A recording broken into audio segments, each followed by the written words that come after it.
नमस्ते सर्वेभ्यः ज्ञानस्य यात्रायां स्वागतम। Welcome to the journey of knowledge with Vedic scientist.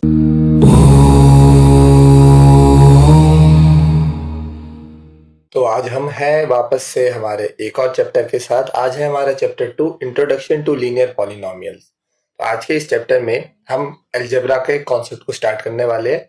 Algebra क्या होती है, अलजेब्रा को कैसे यूज करते हैं, अलजेब्रा की जो ये कंफ्यूजिंग टर्म्स होती है coefficient, variable, constant, degree and linear, quadratic, cubic, ये सब क्या होते हैं उसको बहुत आसानी से समझेंगे। आज के बाद आपको बिल्कुल भी दिक्कत नहीं होगी अलजेब्रा के किसी भी कॉन्सेप्ट को समझने में, और हम बिल्कुल आसानी से देखेंगे कि कैसे किसी भी पॉलिनोमियल का हम ग्राफिकल रिप्रेजेंटेशन कैसे कर सकते हैं। तो उससे पहले हमारे को पता होना चाहिए कि अलजेब्रा क्या है। अलजेब्रा एक स्टडी है जितने भी अरिथमेटिक मतलब हमारे ये plus minus multiply divide operations होते हैं, उन सब की स्टडी को अलजेब्रा बोलते हैं, जो कि हम कुछ वेरिएबल्स और कुछ कांस्टेंट्स पे करते हैं। अब सर ये वेरिएबल कांस्टेंट क्या है? अभी हमारा टॉपिक है अलजेब्रिक एक्सप्रेशन, तो उसको समझने के लिए कि अलजेब्रिक एक्सप्रेशन बनता किससे वो आना जरूरी है, जो कि होते हैं वेरिएबल और कांस्टेंट। अब मैं आपको बोलूं कि एक आदमी है हमारे पास, उसके हाथ में एक बैग है, इसको नाम दे देते हैं रमेश। ठीक है, एक आदमी है रमेश, उसके हाथ में एक बैग है और उसके बैग में सेब है, कुछ सेब है। अब मैं बोलूं मैं हूँ मैथमेटिशियन, मेरे को लिखना है, मेरे को तुम्हारे को पढ़ाना है, तो मेरे को बताओ कि इसके पास कितने सेब है। तो बोले सर आपने बोला कुछ सेब है। बोले नहीं, मुझे लिखना है यहाँ पर कि कितने सेब है। तो बोले सर हमें नहीं पता। तो जो चीज हमें नहीं पता होती तो हम उसकी काउंटिंग नहीं बता सकते, है ना, हम उसकी काउंटिंग नहीं बता सकते, पर हमारे को उसमें इंटरेस्ट है, कुछ ना कुछ रीजन से हमारे को उसमें इंटरेस्ट है, क्योंकि हमारे उसको निकालना है। तो हम उसको अभी हमारे को नहीं पता, बाद में हमें रमेश बता दे तो पता चल जाएगा। तो अभी के लिए मैं क्या लिख सकता हूँ एप्पल को, कि एप्पल कुछ सेब है, कि कुछ एप्पल्स हमारे पास पड़े हैं। तो मैथ्स में इसी कुछ को दिखाने के लिए हमारे पास कुछ चीजें हैं। अब मैं 1 लिखूंगा तो अब लोग आपने तो बोल दिया 1 सेब है, पर हमारे को तो पता नहीं, 2 भी तो सकते, 3 भी तो सकते हैं, तो हम नंबर से नहीं दिखा सकते। तो अब क्या बचे, नंबर नहीं बचे हमारे पास, तो अब क्या बचे हमारे पास, हमारे पास अल्फाबेट्स बचे। तो हम इसको कैसे दिखा सकते हैं? सबसे फेमस वेरिएबल एक्स, कि हमारे पास एक्स सेब है। एक्स लिख लो, वाई लिख लो, ए लिख लो, बी लिख लो, जो मर्जी आए वो लिख लो। वो सारे हमारे क्या हो जाते हैं, वेरिएबल जो हमें नहीं पता है, जिसके बारे में हमारे को भी जानकारी नहीं है। पर अगर मैं बोलूं रमेश के हाथ कितने ड्राइंग के हिसाब से, तो रमेश के 2 हाथ है। ये आदमी कितने हैं? एक ही आदमी है रमेश। तो जो ये चीजें होती है ये क्या है, काउंटिंग है। हमारे को हम फिक्स्ड है, हम बता सकते हैं कि 2 हाथ है तो हम उसको 2 लिख सकते हैं, एक आदमी है तो हम 1 लिख सकते हैं। ऐसे जितने भी हमारे नंबर 10 20 जो हमारे काउंटिंग वाले नंबर होते हैं, जो फिक्स्ड वैल्यूज है उनको कांस्टेंट बोलते हैं। ठीक है, तो वेरिएबल कौन हो गया? वेरिएबल जिन चीजों के बारे में हमारे को भी नॉलेज नहीं है पर हमारा उनमें इंटरेस्ट है कि हम उनको निकालेंगे, तो अभी के लिए हम उसको बोल देते हैं एक्स वाई जेड, ऐसे ABCD करके उनको वेरिएबल बोलते हैं। और जिस चीज की हमारे को परफेक्ट काउंटिंग पता है कि 2 हाथ 2 पैर 1 इंसान 50 से 100 लोग, उन सबको हम क्या बोलते हैं? कांस्टेंट। अब इन्हीं कांस्टेंट और इन्हीं वेरिएबल से हम कुछ चीजें बना सकते हैं। जैसे मैं बोलूं 5, 5 क्या है? एक नंबर है। मैं बोलूं x, अब इसको आप ऐसे समझिए, मैं बोलूं कि एक टॉफी आती है 2 रुपए की, एक टॉफी आती है 2 रुपए की, मैंने कुछ टॉफी खरीदी, तो मुझे कितना पैसा देना पड़ेगा? तो आपको पता नहीं है मैंने कितनी टॉफी खरीदी। अगर मैं एक टॉफी खरीदता हूं तो मुझे कितना रुपए देने पड़ेंगे? 2। अगर मैं 2 टॉफी खरीदता हूं तो कितने रुपए देने पड़ेंगे? 4। पर मैंने क्या बोला, मैंने कितनी टॉफी खरीदी? मैंने खरीदी x टॉफी, तो मुझे कितना देना पड़ेगा? 2 इंटू एक्स। और इसी को हम ऐसे चिपका के लिख देते हैं अलजेब्रा में, वो बन जाता है 2x। तो हमारे को कितनी टॉफी देनी पड़ी है? 2x। तो अब आपने एक नई टाइप की भी चीज देखी कि हम ऐसे भी लिख सकते हैं 2x। अगर यहीं पर ही मैं बोलता कि मैंने 8 रुपए खर्च करे तो मैंने कितनी टॉफी खरीदी होगी? तो आप बोलोगे कि 2 रुपए की एक टॉफी थी और 8 रुपए खर्च किए, तो 8/2 अपने 4 टॉफी खरीदी होगी। अब मैं बोलूं मैंने कुछ पैसे खर्च किए, मतलब x रुपए खर्च किए, तो मैंने कितनी टॉफी खरीदी होगी? तो जितने भी आपने खर्च किए उसको 2 से डिवाइड कर दो। तो इस तरीके से भी मैं लिख सकता हूँ हमारे वेरिएबल को कांस्टेंट के साथ डिवाइड करके। और मैं बोलूं मेरे पास कुछ पैसे पड़े थे और अब मैंने उसमें 10 रुपए और जोड़ लिए, कुछ पैसों में 10 रुपए और जोड़ लिए। अब आप बोलोगे इतना सब हम ये क्यों लिख रहे हैं? अब इसको देखने से आपको आदत पड़ जाएगी। कई बार हमारे को सवाल में कॉन्फिडेंस इसलिए नहीं आता क्योंकि हम चीजें पहले से हमारे को देखी देखी सी नहीं लगती, हमारे को बिल्कुल न्यू सी लगती है। अब ये एक नंबर की तरीके से भी लिख सकते हैं, एक्स की तरीके से लिख सकते हैं, 2x, x/2x + 10, अगर घटा दिया तो x-10, हम इस तरीके से लिख सकते हैं चीजों को। तो अब ये क्या है, तो जो भी ये इंडिविजुअल चीजें दिखती है ना अकेली अकेली, ये 5, ये x, ये 2x, ये x/2, ये x+10 नहीं, इसमें से x अलग से और 10 अलग से।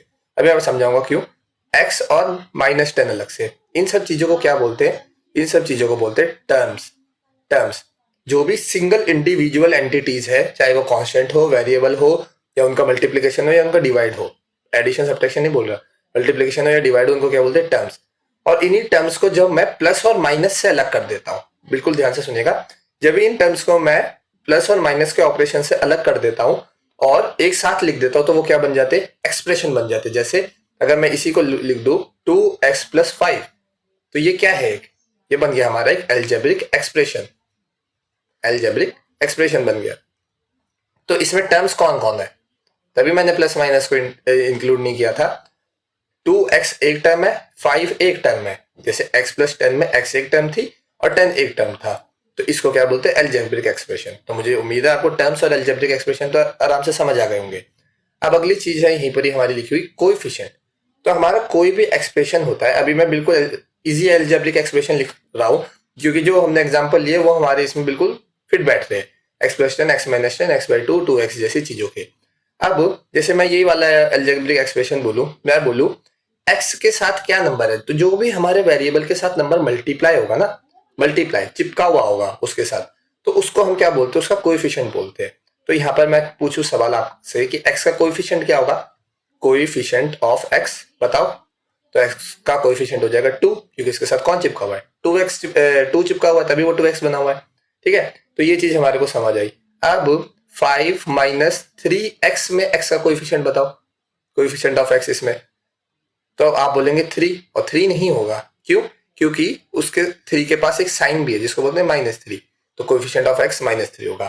तो जब भी आपको ऐसे कोएफिशिएंट वाले क्वेश्चन दिखे तो साइन का भी ध्यान रखना है और उसके साथ कौन सा नंबर चिपका हुआ है उसका भी ध्यान रखना है। ठीक है, पर हमारे एल्जेब्रिक एक्सप्रेशन इतने आसान से तो दिखेंगे नहीं, ये तो अभी बिल्कुल आसान वाले हैं। अब आ जाते हैं अगले कॉन्सेप्ट पे। अगला कॉन्सेप्ट है हमारे डिग्री का। पर डिग्री का कॉन्सेप्ट समझाने से पहले एक दो नए एग्जाम्पल और देख लेते हैं। जैसे मैं बोलूं, एक हमारे पास स्क्वायर शीट है, या फिर मान लीजिए हमारे पास एक स्क्वायर का लैंड है, शीट मान लेते, तो इसकी एरिया है 64 सेंटीमीटर स्क्वायर। ठीक है, 64 सेंटीमीटर स्क्वायर। तो मुझे बताओ इसकी साइड क्या होगी। तो अब बोला कि हम बोल देते हैं कि इसकी साइड कुछ है, तो जब भी कुछ दिमाग में आए ना तो वहां पर लगा दो x। तो इसकी साइड कुछ x सेंटीमीटर की है, तो ठीक है, इसकी ये वाली साइड कुछ x सेंटीमीटर की है। अब जब मैंने बोला ये स्क्वायर है तो इसकी सारी साइड ही x x होंगी, ये भी x हो गया, ये भी x हो गया, ये भी x हो गया। अच्छा, और स्क्वायर का एरिया क्या होता है, स्क्वायर का एरिया होता है साइड इंटू साइड, या फिर साइड का स्क्वायर बोल लो। और साइड की वैल्यू हमने क्या मानी है, कुछ, और वो कुछ क्या है, x, तो x स्क्वायर। ठीक है, अब यहां से आपको फीलिंग आ रही होगी कि हमने x वगैरह मानते ही क्यों है, क्योंकि हमारा इंटरेस्ट है ना, हमारे को इसका एरिया पता है कि 64 सेंटीमीटर स्क्वायर है, तो अब कितना बाड़ा लगाना है उसका पेरीमीटर निकालने के लिए, साइड निकालने के लिए, अब हमारे को दिमाग लगाना पड़ रहा है, तो उसको हम अलजेब्रा में क्या बोल देते हैं, वेरिएबल बोल देते हैं। तभी हमारे को जबरदस्ती एक्स वाई जेड लेने का मन करता है। तो एक्स स्क्वायर क्या हो गया हमारा एरिया, जो कि किसके बराबर आ जाएगा, 64। और आप ये छोटी सी इक्वेशन तो सॉल्व कर ही सकते हैं कि किसका स्क्वायर 64 होता है, तो एक्स की वैल्यू आ जाएगी यहाँ से 8। तो मैंने इतनी सारी चीजें क्यों बताई, ये चीज दिखाने के लिए, ये चीज दिखाने के लिए कि हम बस 2x 3x और ये x+1 x+10 ही नहीं देखते, हमारे अलजेब्रा में x की कुछ पावर्स भी आ सकती है। तो जैसे कि हमने अभी देखा x स्क्वायर हो गया। ठीक है, तो अब इसमें कुछ जोड़ और घट भी रहा हो सकता है, जैसे x² + 5 भी हो सकता है, x² + 10 भी हो सकता है। तो ये भी हमारी कुछ इक्वेशंस हो सकती है, इक्वेशन नहीं बोलूंगा, कुछ एक्सप्रेशंस हो सकते हैं अलजेब्रिक एक्सप्रेशन। तो क्या स्क्वायर तक ही रुकेगा, नहीं, अगर x 3 बार मल्टीप्लाई होगा तो x³ भी बन सकता है, x4 भी बन सकता है, x5 भी बन सकता है। तो ये कई सारी हमारी टर्म्स हो सकती है। अब मैं आपको डिग्री समझाता हूँ। अब डिग्री को समझने के लिए मैंने यहाँ पर 1 2 3 4 5 एक्सप्रेशंस लिखे हैं, ये कॉमा से सेपरेट किया उनको, 5 एक्सप्रेशन लिखे हैं। एक एक एक्सप्रेशन को पहले देखते हैं। ये एक्सप्रेशन क्या कह रहा है, x³ + 5x + 3। ठीक है, अगला एक्सप्रेशन क्या है, 3x, बस।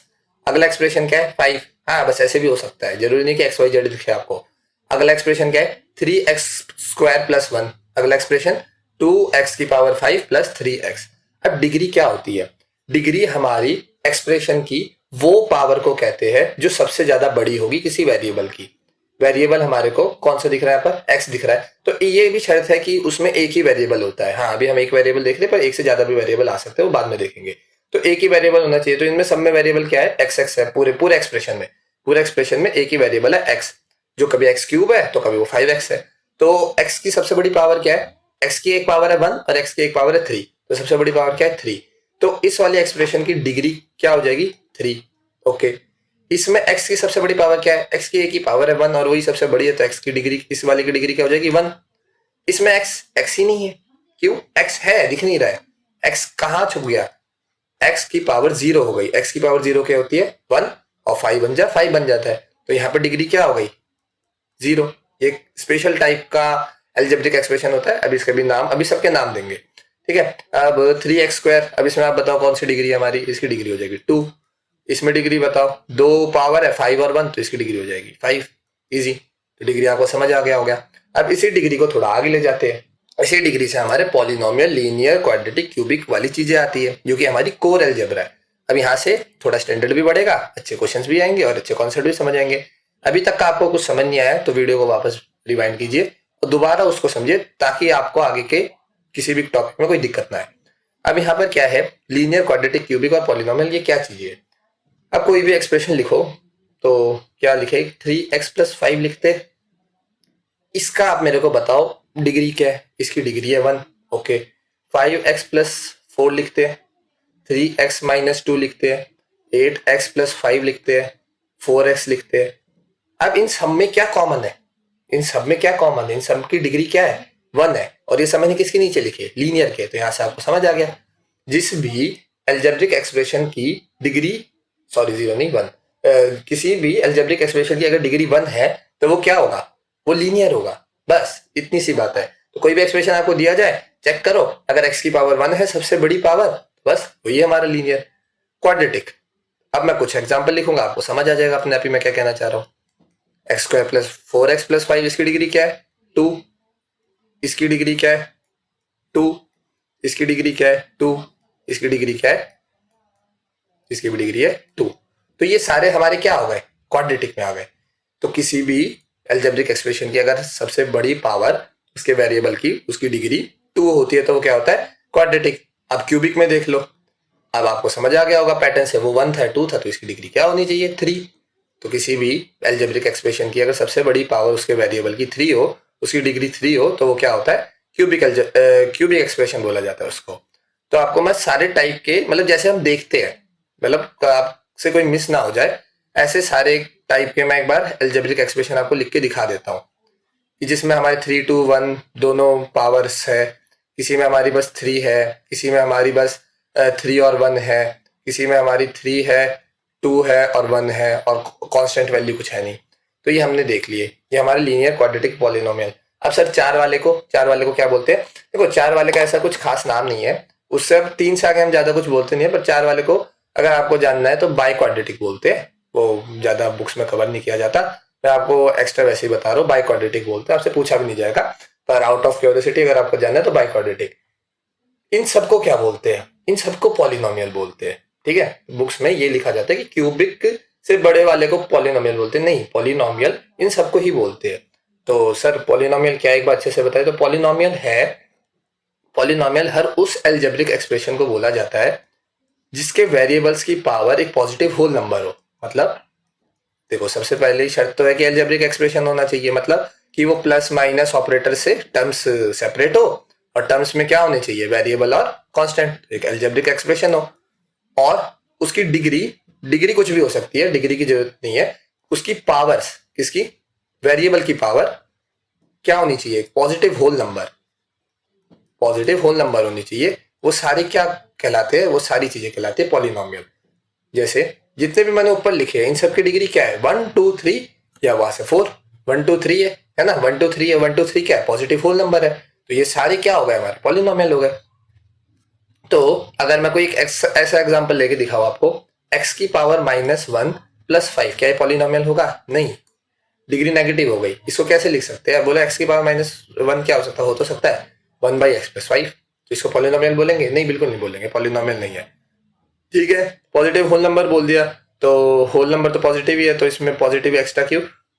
1/2 भी तो पॉजिटिव है ना, 1/2 भी तो पॉजिटिव है। 1/2 क्या होता है? इसको √x बोलते हैं, +3। क्या ये पॉलिनोमियल होगा? नहीं, होल नंबर नहीं है। तो जितने भी हमारे पॉजिटिव होल नंबर वाले होते हैं वो सारे पॉलिनोमियल बोले जाते हैं। ठीक है, तो आपको पॉलिनोमियल समझ आ गया होगा। अब आगे बढ़ते हैं। अब सबसे ज्यादा जरूरी चीज हमारे पास आ जाती है कि हम इतनी माथापच्ची करते क्यों है पॉलिनोमियल्स वगैरह और इन सारे एक्सप्रेशंस को लिखने के लिए, ताकि हम उनकी वैल्यूज निकाल सके उनके किसी गिवन एक्स पे। एक्स हम लेके चल रहे हैं, आप ABCD YZ LMNOP कुछ भी लीजिए। अब जैसे मैं एक पॉलिनोमियल लेता हूँ, देखो पॉलिनोमियल को लिखने के लिए हम कैसे लिखते हैं, ऐसे लिखेंगे Px। अब ये देखने में अब यहाँ से लगेगा थोड़ा कि मैथ्स वाली टच आ रही है। 3x+5, एक सिंपल सा मैंने ये लिया पॉलिनोमियल। ये क्या दिखाना चाह रहा है कि इस पॉलिनोमियल का मैंने नामकरण कर दिया, क्योंकि ये कुछ इंपॉर्टेंट चीज होगी, इसको मेरे को अलग से इसके बारे में कुछ स्टडी करनी होगी, तो इसको मैंने नाम दे दिया p। इस पॉलिनोमियल का नाम दे दिया p। और वो पॉलिनोमियल क्या कहता है? x में 3 का गुना करके 5 जोड़ देना है, x में 3 का मल्टीप्लाई करके 5 जोड़ देना है, और x की वैल्यू यहां से मिलेगी हमारे को। अब इसका क्या मतलब है? अब इसी में अगर मैं ये लिखूं तो इसका मतलब क्या हो गया कि जहां जहां भी x लिखा था वहां पर अब क्या लिख देना है? 1 लिख देना है। ये हो गया, तो 1 से मल्टीप्लाई करके क्या आएगा? 3+5, क्या वैल्यू आ गई? 8। जहां जहां पर भी x लिखा था वहां पर 3 डाल दो, तो 3+5 क्या हो जाएगा? 9+5 14। सिंपल। तो ये वाली चीज होती है वैल्यू एट गिवन x पे निकालने के लिए। अब एक रियल लाइफ एग्जांपल लेके देखते हैं, वही वाला उठा लेते हैं दोबारा से, टॉफी वाला एग्जांपल है, बिस्किट वाला, कि मैंने कुछ बिस्किट खरीदे, तो x बिस्किट खरीदे। एक बिस्किट आता है 5 रुपए का, एक बिस्किट आता है 5 रुपए का। तो मैं कितना पैसा खर्च करूंगा ये डिपेंड करता है मैं कितने बिस्किट खरीदता हूँ। पर क्या मैं एक चीज बना सकता हूँ क्या, जैसे एक डेली यूज करने के लिए, कि हर मैं कितने भी बिस्किट खरीदता हूँ उसको मैं बस 5 से मल्टीप्लाई कर दूं तो इतना ही पैसा मैं खर्च करूंगा, तो 5x। अच्छा, तो ये एक फॉर्मूला बन गया ना, एक फॉर्मूला बन गया मेरे बिस्किट के पैसों का। मतलब कि अगर मैं एक बिस्किट खरीद रहा हूँ, ये एक पॉलिनोमियल बन गया ना हमारे लिए Px। अगर मैं एक बिस्किट खरीद रहा हूं तो मैं कितना पैसा दे रहा हूं? 5 रुपए। सिंपल। अगर मैं 2 बिस्किट खरीद रहा हूं तो मैं कितने रुपए दे रहा हूं? 10। तो मतलब हमने एक बिस्किट खरीदने का फॉर्मूला बना लिया, जिसको हम बड़े छोटा सा दिमाग में कर लेते हैं कि 2 बिस्किट खरीदने मम्मी 10 रुपए दो, 3 बिस्किट खरीदने मम्मी 15 रुपए दो। तो जो मल्टीप्लाई दिमाग में चल रही होती है वो एल्जेब्रा है, अगर हम कागज पे उसको ऐसा सुंदर सा लिख देता हो। समझ गए? तो ये एक रियल लाइफ एग्जाम्पल भी हमने ले लिया। अब इसके लिए पहले एक चीज समझनी पड़ेगी हमारे को, इक्वेशन। अब इक्वेशन क्या होता है? अभी तक हम एल्जेब्रिक एक्सप्रेशंस को बस लिख दे रहे थे, 3x+5, 4x+3, 4x-3, x² + 4, कुछ भी ऐसा लिख दे रहे थे। पर हमने इक्वेशन अभी थोड़ी देर पहले ही डिग्री वाले चीज में देखी थी। हमने जहां बोला था कि x² = 64, हमने क्या बोला कि जो भी साइड होगी, साइड का स्क्वायर हमेशा एरिया के बराबर होता है। बराबर, जब ये बराबर वाली चीज आती है ना तब इक्वेशन बन जाती है। इक्वेशन मतलब ऐसे हमने दो एल्जेब्रिक एक्सप्रेशन लिखने हैं और उनके बीच में एक इक्वल्स टू लगा देना है, उसको इक्वेशन बोलते हैं। जब भी इक्वल्स टू इंट्रोड्यूस हो जाए सवाल में तो हमारी इक्वेशन बन जाता है। अब इक्वेशन ही सॉल्व हो सकती है, एक्सप्रेशन सॉल्व नहीं हो सकते, क्योंकि एक्सप्रेशन हमारा एक नॉर्मल पॉलिनोमियल है। इक्वेशन की वैल्यू निकल सकती है ना, तो यहाँ से हमने x की वैल्यू निकाल ली थी 8। तो वैल्यू ऑफ x और कुछ नहीं, यही है कि x की वैल्यू निकालना किसी एक पर्टिकुलर रिजल्ट पे। जैसे कि हम पिछले वाले एग्जाम्पल को दोबारा लेते हैं पर एक अलग तरीके से। वही 5 रुपए का बिस्किट, 5 रुपए का बिस्किट है, मैं एक्स बिस्किट की बात कर रहा हूं, एक्स बिस्किट्स की।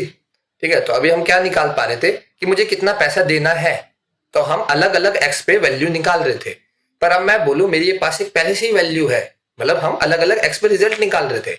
अब मेरे पास पहले से ही रिजल्ट है कि मैंने 40 रुपए खर्च किए, मैंने 40 रुपए खर्च किए, तो अब आप मुझे बता दो मैंने कितने बिस्किट खरीदे होंगे। अब हम एक्स की वैल्यू निकाल रहे हैं, पहले हम अलग अलग एक्स पे रिजल्ट निकाल रहे थे, अब हम एक रिजल्ट के लिए एक्स निकाल रहे। तो 5x किसके बराबर आ गया? 40 के। मैंने कितने बिस्किट खरीदे? 8 बिस्किट। समझे?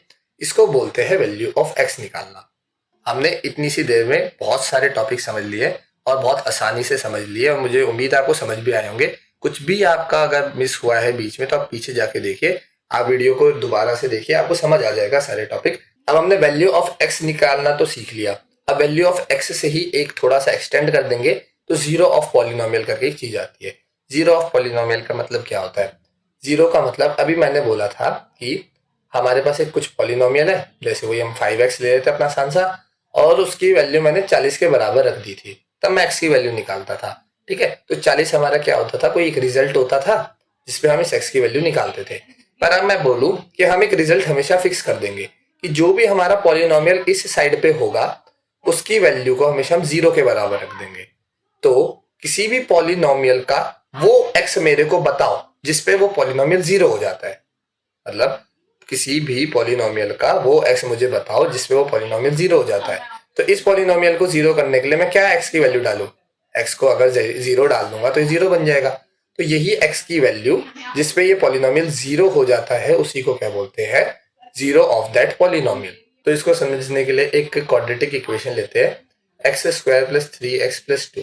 ठीक है, एक क्वाड्रेटिक इक्वेशन है। अब मैं बोलूं कि ऐसी x की कौन सी वैल्यू होगी जिसपे ये quadratic equation quadratic expression zero हो जाए, तो इसकी एक इक्वेशन बनाएंगे। इक्वेशन मतलब जीरो के बराबर रख दो इसको, तो अब x की वैल्यू जो भी निकलेगी उस पे ये जीरो हो जाएगी, तो उसी x को क्या बोलेंगे? Zero of this polynomial. तो अब मैं बोलूं इसकी जगह पर मैं आपसे ऐसे भी सवाल पूछ सकता हूँ कि क्या आप चेक करके बता सकते हैं कि -1 इसका जीरो है या नहीं? -1 इसका जीरो है या नहीं इस पॉलिनोमियल का? तो कैसे चेक करेंगे? इसके अंदर -1 डाल के देख लो। अगर -1 हम इसमें डालेंगे तो क्या वैल्यू आएगी? दोनों साइड पे चेक करेंगे तो 1 -3 प्लस 2 इक्वल्स टू 0। दोनों साइड से क्या आ गई? 0। तो LHS RHS के बराबर आ गया। तो मतलब इस x की वैल्यू पर ये वाला पॉलिनोमियल जीरो हो जाता है। तो x -1 इसकी क्या हो गई? इसकी जीरो की वैल्यू हो गई। अब इतनी थ्योरी हमने जो समझी उसका हमारे को एक प्रैक्टिकल यूज भी करना आना चाहिए हमारे ग्राफिकल रिप्रेजेंटेशन में। अभी ग्राफिकल रिप्रेजेंटेशन बहुत स्टूडेंट्स को कंफ्यूज करता है, तो इसको बहुत आसानी से समझेंगे कि ग्राफ कैसे बनते हैं। हम अगर हमारे को कोई भी एक वो दे रखी हो, अलजेब्रिक एक्सप्रेशन या फिर एक इक्वेशन दे रखी हो, तो इसको हमारे को ऐसे समझना चाहिए कि एक पी एक्स में दे दो आपको पॉलिनोमियल 3x प्लस कोई अच्छा सही लेते 2x प्लस 1 ले लेते हैं अभी के लिए। ठीक है, 2x प्लस 1 ले लेते हैं कि एक मैंने आपको पॉलिनोमियल दे दिया 2x प्लस 1। तो अलग अलग एक्स पे इसकी अलग अलग वैल्यू आएगी, अलग अलग एक्स पे इसकी अलग अलग वैल्यू आएगी। तो जो भी हम इसके अंदर x डालेंगे उसको हम किस पे लेंगे? x एक्सेस पे लेंगे, और जो रिजल्ट आएगा उसको हम किस पे लेंगे? y एक्सेस पे लेंगे। तो अभी के लिए मैं इस px की जगह पर क्या लिख सकता हूँ? इसको 2x प्लस 1 लिख सकता हूँ। ठीक है, ये ले लिया। अब इस इक्वेशन का हमारे को ग्राफ प्लॉट करना है, अलजेब्रिक इक्वेशन का। तो कैसे करेंगे? अब सिंपल है, हमारे को एक टेबल बनानी चाहिए x और y की।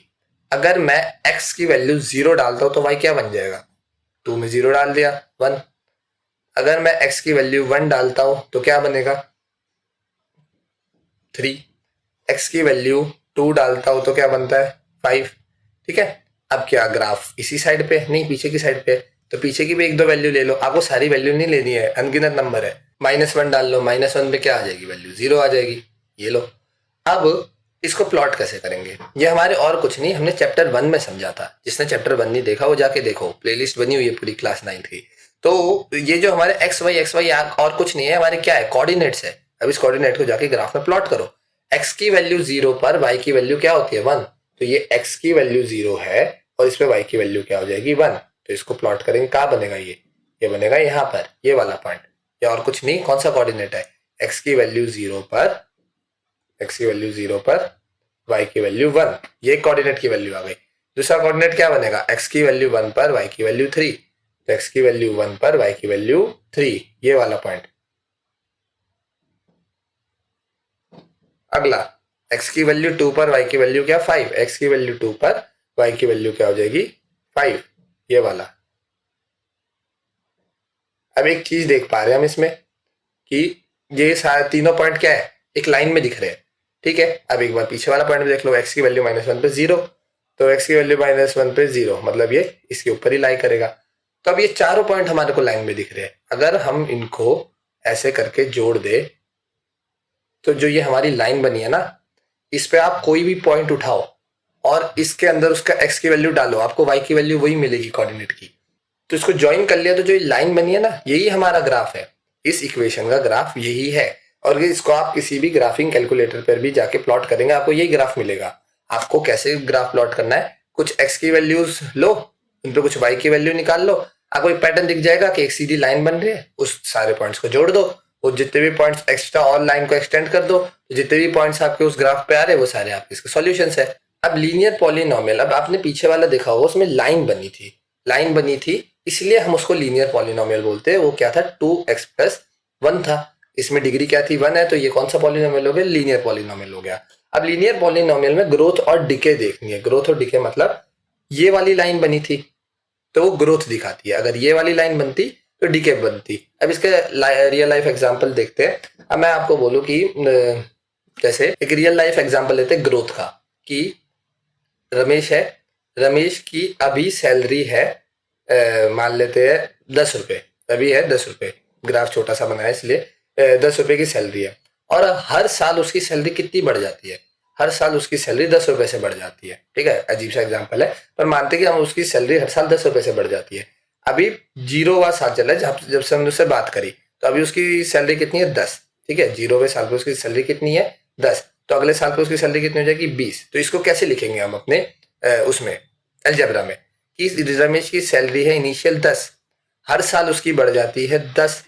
अब कौन सा साल चल रहा है, अगर पहला साल चल रहा होगा तो 10 बढ़ेगी, दूसरा साल चल रहा होगा तो स्टार्टिंग से कितनी बढ़ चुकी होगी, 20 बढ़ चुकी होगी। तो हर साल को हम क्या मान लेते हैं, हमारे को साल नहीं पता ना कौन से साल की बात करें, साल को मान लेते हैं x। तो ये हमारी इस पॉलिनोमियल एक इक्वेशन बन, एक्सप्रेशन बन के आ जाएगा, 10+10x, ये रमेश की सैलरी का है। अब इसको प्लॉट करने जाएंगे तो कैसे प्लॉट होगा, इनिशियली उसकी सैलरी कितनी होगी, 10, इस गैप को 10-10 का मान लेते हैं, 10-20-30, 10-20-30। तो अभी रमेश की सैलरी कितनी है, 0, तो अभी रमेश की सैलरी कितनी है, 0वें साल पे कितनी है उसकी सैलरी, 10। तो इसको प्लॉट करने के लिए एक बार इसकी टेबल बना लो, x और y की टेबल। अगर हमारा साल, हम साल को x मान के चल रहे हैं, तो हमारा साल 0 है तो उसकी सैलरी 10 है, अगर उसका साल 1 है तो उसकी सैलरी 20 हो जाएगी, अगर उसका तीसरा साल है दूसरा साल है तो उसकी सैलरी 30 हो जाएगी। तो इनिशियल अभी उसकी सैलरी कितनी है, 10 है। हम ईयर को हम अपना ये 1 2 3 मान लेते हैं। ठीक है, अगर पहला साल है तो उसकी सैलरी कितनी हो जाएगी, ईयर्स को हमने 1 2 3 कर लिया है। अब हमारे को पता है 0वें साल पे उसकी सैलरी कितनी है, 10 है, पहले साल पे उसकी सैलरी कितनी है, 20 है, दूसरे साल पे उसकी सैलरी कितनी है, 30 है।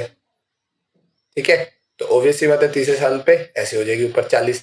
और अब इनको हम ज्वाइन कर देंगे, तो देखो नेगेटिव में जा रहे, सैलरी नेगेटिव में होती नहीं है, पर अभी हमारे इसके हिसाब से हम इसको ज्वाइन कर लेते तो हमारी कुछ ऐसा सा ग्राफ बन के आ जाएगा। और ये ग्राफ क्या है, सीधा। अब इसमें सैलरी बढ़ रही थी तो ये हमारा ग्रोथ का ग्राफ था। अब डीके का ग्राफ ले लेते हैं। अब डीके के ग्राफ को समझने के लिए हम एक एग्जांपल ले लेते हैं कि किसी आदमी के पास सेविंग्स थी, 100 रुपए की, मान लेते 1000 रुपए की उसके पास सेविंग्स थी, 1000 रुपए की उसके पास सेविंग्स थी। हर साल वो उसमें से 100 रुपए खर्च करता जा रहा है, हर साल उसमें से 100 रुपए खर्च करता जा रहा है। तो हर एक साल में उसकी सैलरी कितनी, सेविंग्स कितनी बनती चली जाएगी। अब एक साल में उसने 100 खर्च किया, दूसरे साल में वो 200 करेगा, 300 करेगा, तो इसके क्या बन जाएगा, -100x। अब इसको प्लॉट करेंगे तो इसका ग्राफ कुछ कैसा बनेगा, कि मान लेते कि सैलरी पहले 1000 थी, तो इनिशियली उसकी सैलरी क्या होगी, बिल्कुल टॉप पे कहीं पर होगी, 1000 पे मान लेते हैं, यहाँ पर 1000 पे होगी। फिर अगले साल में उसने कम किया तो उसकी सैलरी 900 हो जाएगी, और कम किया तो 800 हो जाएगी, फिर और कम करेगा तो 700, 600, 500। तो ये सारे ग्राफ के जो पॉइंट होंगे वो कैसी लाइन बनाएंगे, नीचे की तरफ झुकी हुई, घटती हुई ग्राफ। तो जो ऊपर चढ़ने वाला ग्राफ होता है ग्रोथ का, और नीचे गिरने वाला हो जाता है डिके का। अब वही जो चीज हमने पीछे समझे उसको समझने के लिए ये ग्राफ बड़े अच्छे हैं। इस वाले ग्राफ में देखेंगे अभी राइट वाले में, ये वाला जो रेड वाला ग्राफ है ये हमारा y=x का, और ये वाला ग्राफ है जो हमारा वो है y=-x का। ये जो रेड वाला ग्राफ है वो हमारा क्या है, सीधा है, मतलब ऊपर की तरफ है। इसकी जो स्लोप है, अब एक नई चीज बोलो, स्लोप, इसकी जो स्लोप है, ये जो एंगल ये बनाता है एक्स एक्सेस से, वो सीधी ऊपर की तरफ है, और जो ये ब्लू वाली की है वो नीचे गिरने वाली स्लोप है। ठीक है, नीचे गिरने वाली स्लोप है। तो स्लोप से हमारे को क्या चीज समझ आ रही है, इसका एक्स क्या है, इसके एक्स का कोएफिशिएंट क्या है, जो ऊपर इंक्रीजिंग वाली है, ग्रोथ वाली है, उसका एक्स का कोएफिशिएंट है +1, और जो गिर रहा है उसके स्लोप क्या है, -1। यही चीज क्या एक बार पीछे जाके कंफर्म कर सकते हैं। पीछे वाले एग्जाम्पल में जो हमारा ग्रोथ वाला एग्जाम्पल था उसकी स्लोप क्या थी, +10 की, मतलब उसकी स्लोप नहीं बोलूँ, उसका ये कोएफिशिएंट क्या था +10 का, और इसका कोएफिशिएंट क्या था -100 का। तो एक चीज समझ आ रही है कि हम अपना ग्राफ प्रिडिक्ट कर सकते हैं क्या? ग्राफ प्रिडिक्ट करने से मेरा मतलब है कि हम क्या बस हमारे उसको देख के, इसको हमारी इक्वेशन को देख के क्या हम बता सकते हैं कि ग्राफ कैसा होगा? सीधा ऐसे वाला होगा या ऐसे वाला होगा? अभी x+3 का ग्राफ है, कैसा होगा? आपको क्या लगता है? x की कोएफिशिएंट क्या है? पॉजिटिव, तो इसका ग्राफ कैसा दिखना चाहिए? ऐसा दिखना चाहिए।